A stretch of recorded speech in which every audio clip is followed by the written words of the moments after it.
Your Invisible Power by Genevieve Behrend. Chapter 2: How to Attract to Yourself the Things You Desire.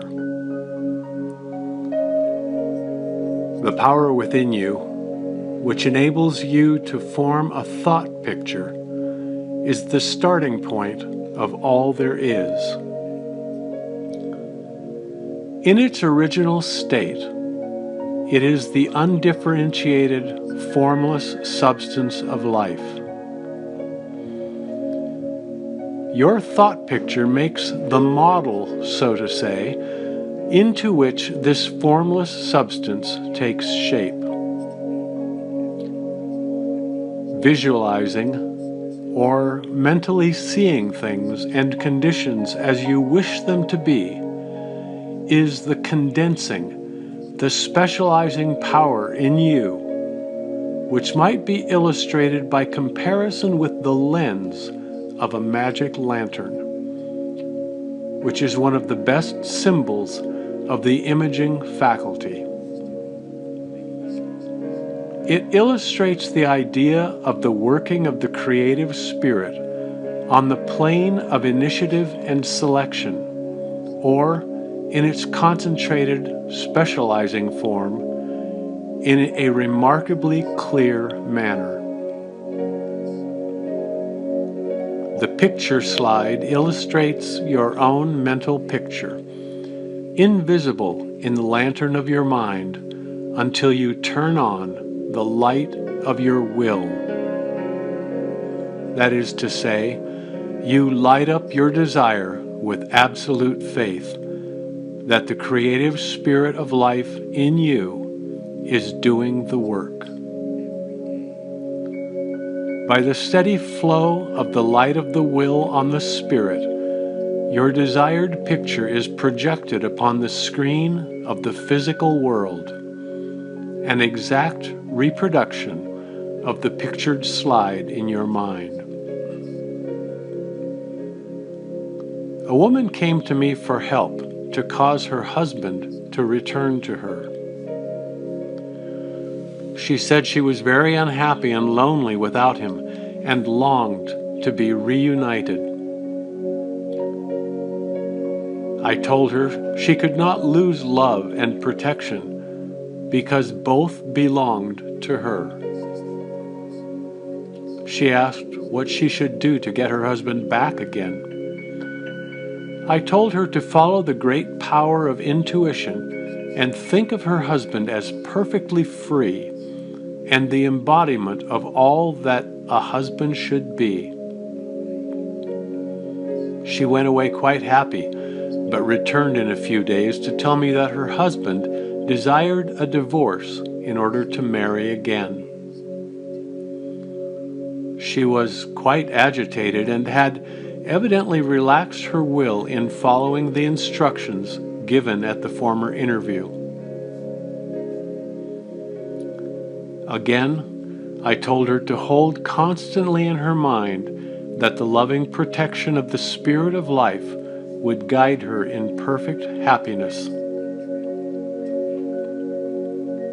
A month later, she came again and said that her husband had married the other woman. This time, she had completely lost her mental grip.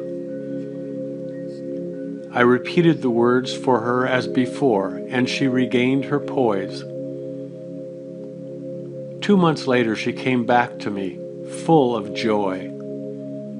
Her husband had come to her begging her forgiveness and telling her what a terrible mistake he had made, as he could not be happy without her.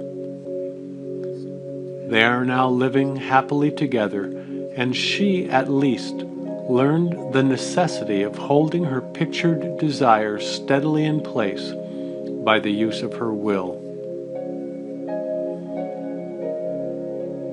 Visualizing without a will sufficiently steady to inhibit every thought and feeling contrary to your pictured thought would be as useless as a magic lantern without the light. On the other hand, If your will is sufficiently developed to hold your picture in the thought and feeling without any ifs, simply realizing that your thought is the great attracting power, then your mental picture is as certain to be projected upon your physical world as a picture slide put into a magic lantern shows on the screen.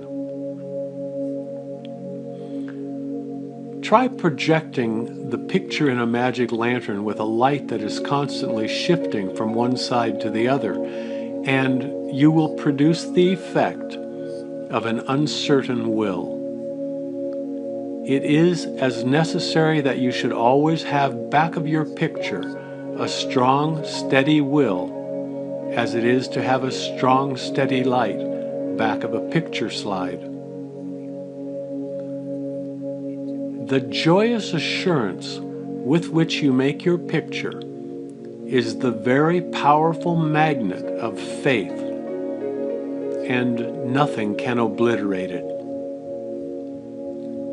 You are happier than you ever were because you have learned to know where your source of supply is, and you rely upon its never-failing response to the direction you give it.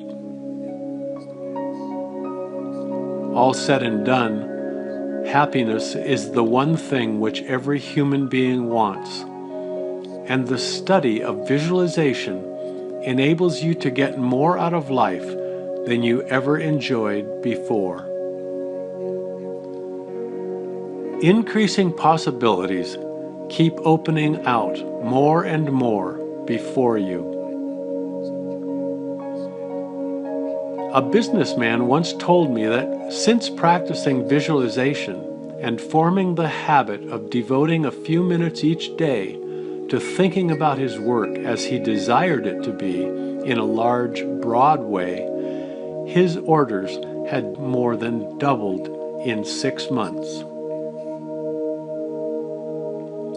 His method was to go into a room every morning before breakfast and take a mental inventory of his business as he had left it in the evening before, and then enlarge upon it. He said he expanded and expanded in this way until his affairs were in a remarkably successful condition. He would see himself in his office doing everything he wanted done. His occupation required him to meet many strangers every day. In his mental picture, he saw himself meeting these people, understanding their needs, and supplying them in just the way they wished. This habit, he said, had strengthened and steadied his will in an almost inconceivable manner. Furthermore, by thus mentally seeing things as he wished them to be, he had acquired the confident feeling that a certain creative power was exercising itself for him and through him for the purpose of improving his little world. When you first begin to visualize seriously, you may feel, as many others do, that someone else may be forming the same picture you are, and that naturally would not suit your purpose. Do not give yourself any concern about this. Simply try to realize that your picture is an orderly exercise of the universal creative power specifically applied. Then you may be sure that no one can work in opposition to you. The universal law of harmony prevents that. Endeavor to bear in mind that your mental picture is universal mind specifically exercising its inherent powers of initiative and selection. God, or universal mind, made man for the special purpose of differentiating himself through him. Everything there is came into existence in this same way. By this self-same law of self-differentiation and for the same purpose. First came the idea, the mental picture or the prototype of the thing, which is the thing itself in its incipiency. The great architect of the universe contemplated himself as manifesting through his polar opposite, matter. And the idea expanded and projected itself until we have not only a world, but many worlds. Many people ask, but why should we have a physical world at all? The answer is, because it is the nature of originating substance to solidify under directivity rather than activity. Just as it is the nature of wax to harden when it becomes cold, or plaster of Paris to become firm and solid when exposed to the air. Your picture is the same divine substance in its original state, taking form through the individualized center of divine operation in your mind. And there is no power to prevent this combination of spiritual substance from becoming physical form. It is the nature of spirit to complete its work, and an idea is not complete until it has made for itself a vehicle. Nothing can prevent your picture from coming into concrete form except the same power which gave it birth, yourself. Suppose you wish to have a more orderly room.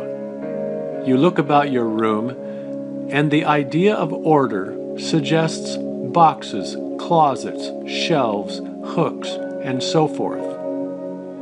The box, the closet, and the hooks are all concrete ideas of order because they are the vehicles through which order and harmony suggest themselves.